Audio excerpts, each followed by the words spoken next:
Hello दोस्तों, आप लोग का स्वागत है हमारे चैनल आर के टॉपिक स्टडी में। और आज मैं पढ़ाने वाला हूँ मैथ का सबसे बेसिक कॉन्सेप्ट, है ना। अगर आप मैथ पढ़ते हैं तो इस चीज़ को आपको जानना बहुत ज़रूरी होता है सर, है ना। तो आज वही मैं आज आपको सिखाने वाला हूँ, है ना। बहुत ही आसानी से मैं बताऊँगा जो आपकी ज़िंदगी में ये सवाल हमेशा आपको तंग करेगा, है ना। वही चीज़ आपको बताने वाला हूँ, तो आप सीखिएगा बहुत ही आसानी से ना।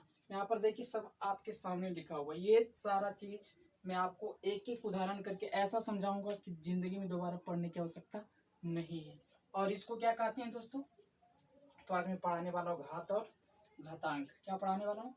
घात और घातांक।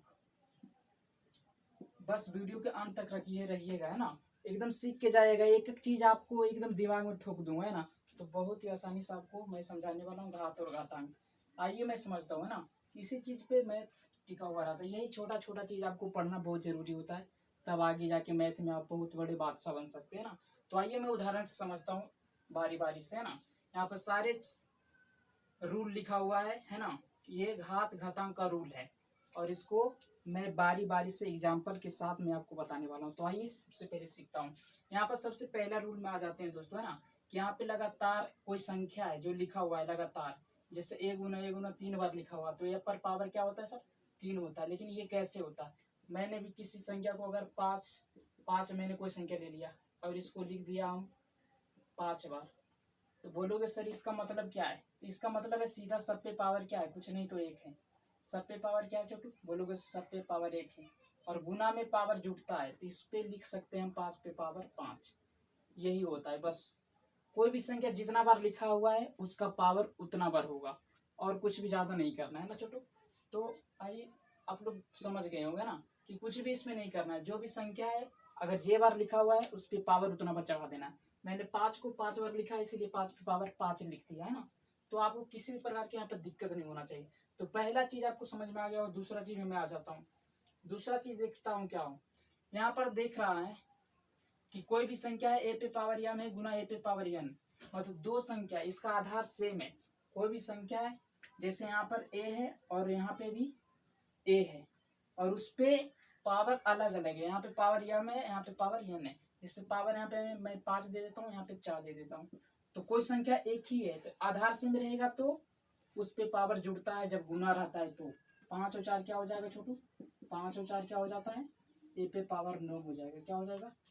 ए पे पावर 9। अब एक की जगह कुछ भी रख सकता है, 5 रख सकते हैं, 10 रख सकते हैं, लेकिन दोनों जगह 5 या 10 ही होना चाहिए, है ना। तो यहाँ पर मैंने फार्मूला लिखा ए पे पावर एम गुना ए पे पावर एन बराबर होता है ए पे पावर एम प्लस एन। तो गुना में रहेगा तो सेम चीज आप जुट जाता है। क्या हो जाता है? जुट जाता है। कोई भी संख्या रहेगा तो जुट जाएगा। जैसे यहाँ पे मैंने ले लिया 3 पे पावर 4 गुना 3 पे पावर 10। तो कोई भी संख्या रहेगा गुना में है, देखेंगे आधार सेम है, 3 और 3 है और गुना में है। कुछ भी नहीं करना है, 4 और ऊपर घात वाले को सबको जोड़ देना है। 3 पे पावर फाइनली इसका आंसर आ जाएगा 3 पे पावर 14। ये चीज बहुत ही आसानी से आपको बुझा गया होगा ना कि यहाँ पे कुछ भी नहीं। अगर आधार सेम है, आधार का मतलब यहाँ पे भी 3 है, यहाँ पे भी 3 है, और पावर अलग अलग है तो जुट जाता है। कुछ भी नहीं करना, आराम से आप लोग समझ गए होंगे। दूसरा चीज है ना, किसी भी संख्या पे पावर अगर अलग अलग है और आधार सेम है तो जुटता है। आपको बहुत ही आसानी से समझ में आ गया हो। तीसरा सवाल पे आ जाता है ना कि कोई भी संख्या यहाँ पे दिया हुआ है ए पे पावर एम सेम है, लेकिन यहाँ पे बीच में भाग दे दिया है। तो भाग का मतलब होता है घटाओ। यहाँ पर मैंने लिख दिया ए पे पावर एम माइनस एन होता है। अगर बीच में भाग रहेगा तो घटाएंगे, बीच में गुना रहेगा तो जोड़ देंगे। जैसे कि कोई भी संख्या 2 पे पावर अगर 4 है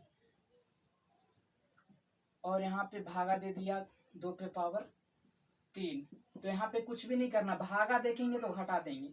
संख्या सेम है ना, आधार सेम है। 2 पे पावर हो जाएगा 4 माइनस 3। यहाँ पर कितना आ जाएगा छोटे? 2 पे पावर 1 हो जाएगा। 4 में से 3 जाएगा तो 1 आ जाएगा। तो आपने सीधा सा सीखा है ना कि गुना में मैं जोड़ता हूँ और भाग में घटाता हूँ। बस उसी पे ये थोड़ा सा था बस, और कुछ भी नहीं। और उम्मीद है दोस्तों आप लोग समझ गए होंगे ये सब, है ना, कि भाग में सर घटता है और गुना में जुटता है। ये सारा चीज तो छोटा छोटा बच्चा जानता है यार, आप लोग भी शायद जानते होंगे, है ना। तो कोई दिक्कत नहीं, आप जानते हैं तो बहुत अच्छी बात है। अगर नहीं जानते तो सीख लीजिए ना। ऐसे भी इसका रिवाज, मैथ ऐसा चीज है आप सीखने की बात है ना। आप बहुत दिन पहले सीखे होंगे, है ना, तो भूल गए होंगे। थोड़ा सा इसको देख लीजिए ना। ए पे पावर एम, ए पे पावर एम है, उसके बाद पावर पे पावर एन है। जैसे कोई भी पावर है, जैसे यहाँ पे पावर एम है और उस पे पावर n दे दिया है। तो इसका मतलब सीधा हो गया कि सर ऊपर में पावर थी, ये गुना कुछ भी नहीं तो क्या है, ब्रैकेट में तो गुना होता है, ब्रैकेट में क्या हो जाता है छोटू, गुना हो जाता है ना। तो यहाँ पर हम कोई संख्या लिख सकते हैं 5, 5 पे पावर 4 और उसको लिख सकते हैं ऊपर 3। तो इसका मतलब क्या है, इसका सीधा सा मतलब है कि 5 पे पावर सर यहाँ गुना है, 4 12 है, सेम कह सकते हो है ना। ऐसे कोई भी संख्या है 10 है और उसी तरह से 4 है, तो इसको क्या लिख सकते हैं 9 पे पावर यहाँ पर गुना छिपा रहता है, 10 चौका 40। ये सारा चीज है ना कि कोई भी संख्या पे पावर है, कोई भी संख्या पे पावर है और पावर पे पावर है और ब्रैकेट में है तो गुना करेंगे, क्या करेंगे, गुना कर देंगे।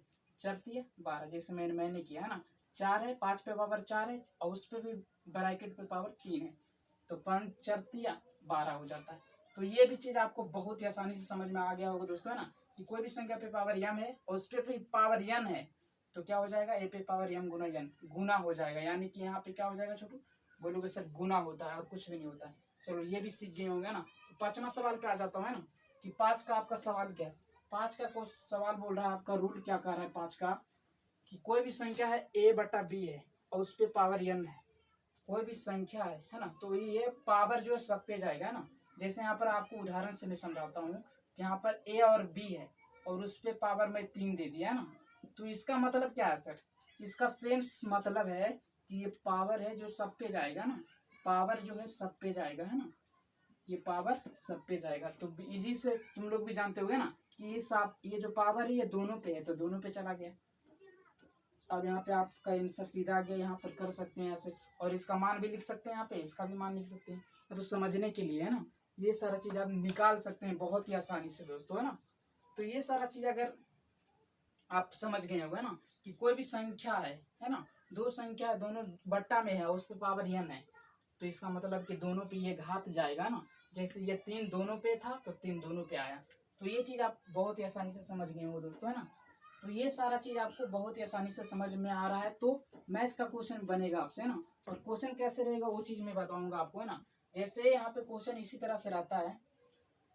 अगर यहाँ पर एक छठा सवाल में आ जाते हैं, लास्ट में कर देंगे कैसा क्वेश्चन आएगा वो भी मैं आपको बताऊंगा। यहाँ पर देखिए a पे पावर -n है, इसका मतलब लिख दिया कि ये फार्मूला है, अगर इसको प्लस में लाना है तो भैया नीचे लाना पड़ेगा। इसका मतलब है कि यहाँ पे माइनस है तो इसको प्लस करना है सर, तो नीचे आना पड़ेगा। जैसे यहाँ पर देखो, अगर हमने लिख दिया उदाहरण में 5 पे पावर -4, 5 पे पावर -4, इसका सीधा सा मतलब है सर कि अगर हम प्लस में लिखना चाहते हैं, प्लस में लिखना चाहते हैं तो नीचे आना होगा। क्या नहीं आना होगा, नीचे। अगर कोई संख्या है जैसे 1/4 है और इस पे पावर -10 है, अगर इस चीज को हम प्लस में लाना चाहते हैं तो कुछ भी नहीं करना है सब, है ना। ये तो नीचे है, ये है, तो इसको ऊपर ले चल जाएंगे, है ना। इसको ऊपर ले चल जाएंगे तो ये प्लस में आ जाएगा। क्या आप लोग समझे या नहीं, फिर से बोलिएगा, है ना। जैसे यहाँ पर 1 पर पावर 5 है और इस पे पावर हम लिखना चाहते हैं 12 माइनस का है, तो इसको प्लस में लिखने के लिए क्या करेंगे, ऊपर जाना पड़ेगा ना। साथ में आ जाइए ना। कोई भी संख्या अगर -a है और उस पे पावर सम है, कोई भी संख्या अगर माइनस में है और उस पे पावर सम है तो हमेशा उसका मान प्लस आएगा।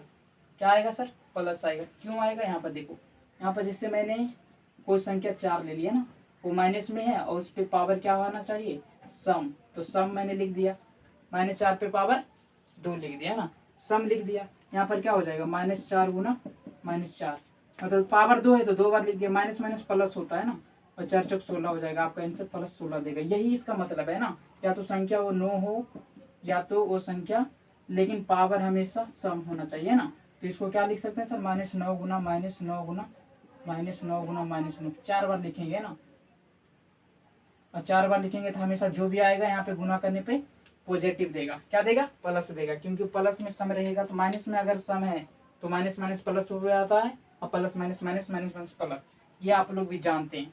अगर माइनस पे पावर विषम रहेगा तो क्या करेंगे सर, अगर माइनस पे पावर विषम रहेगा तो ये देगा, हमेशा माइनस देगा।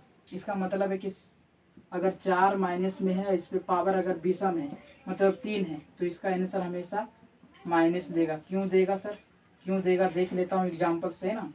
माइनस माइनस प्लस होगा, जी सर प्लस होगा, प्लस माइनस माइनस होगा, तो यहाँ पे माइनस ही कर दिया। 4 चौक 16, 16 चौका 64 होगा। इसका आंसर हमेशा माइनस होगा, लेकिन -64 होगा, है ना। ये चीज आप बहुत ही आसानी से समझ गए होंगे। अगला a पे पावर 0, a पे पावर जीरो है तो जीरो का मान हमेशा एक होता है। किसी भी संख्या पे पावर जीरो है उसका मान एक होता है। यहाँ पर एक नियम है यहाँ पर, जबकि a not equal to zero, a का मान हमेशा जीरो नहीं होना चाहिए, मतलब ए का मान जीरो नहीं होगा तो एक होगा। जैसे यहाँ पर लिख दिया 4 पे पावर जीरो, यहाँ पर एक होगा। कोई भी संख्या 9 पे पावर जीरो, इसका मान एक होगा, है ना। कोई भी संख्या रहे 10 पे पावर जीरो, इसका मान एक होगा। 12,000 पे पावर जीरो, दुनिया के कोई भी संख्या पे पावर जीरो है उसका मान एक होगा, है ना दोस्तों। तो यहाँ तक आपको वीडियो बहुत ही आसानी से समझ में आया होगा, है ना। और आगे आप देखना चाहते हैं हमारे वीडियो तो जाके लिंक पे देख सकते हैं, हमारे होम वीडियो पे, है ना। तो तब तक के लिए मिलते हैं किसी अगले वीडियो में। अगर अच्छा लगा तो लाइक कीजिए, सब्सक्राइब जरूर कीजिए और शेयर जरूर कीजिएगा और अपने